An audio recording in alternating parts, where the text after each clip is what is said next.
Finally Redmi launch করতে চলেছে তাদের বহু প্রতীক্ষিত 5G স্মার্টফোন, আর সেটি হলো রেডমি নোট 13 প্রো ম্যাক্স।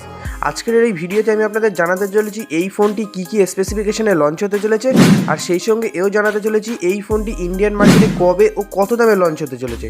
তো চলুন বন্ধুরা, আর দেরি না করে ভিডিওটি শুরু করা যাক।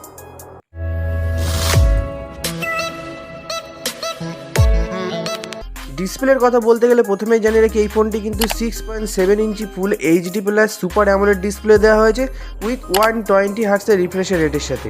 এছাড়াও এই ফোনটির ডিসপ্লেটি কিন্তু একটি পাঞ্চ হোল ডিসপ্লে, এবং এই ফোনটির ডিসপ্লেতে কিন্তু অন ডিসপ্লে ফিঙ্গারপ্রিন্ট সেন্সারও আছে।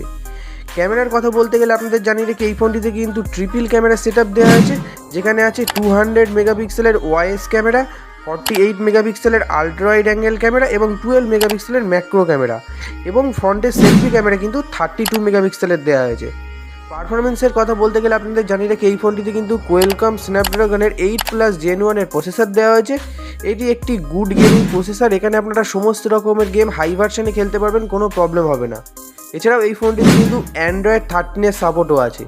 ব্যাটারির কথা বলতে গেলে আপনাদের জানিয়ে রাখি এই ফোনটিতে কিন্তু 5000 অ্যাম্পিয়ারের একটি বিগ ব্যাটারি দেওয়া হয়েছে উইথ 120 ওয়াটের ফাস্ট চার্জিংয়ের সাপোর্টও রয়েছে এই ফোনটিতে।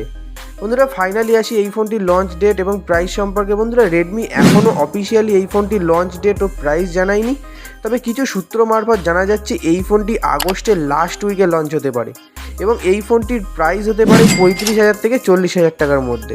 বন্ধুরা, ভিডিওটি ভালো লাগলে সাবস্ক্রাইব করতে ভুলবেন না।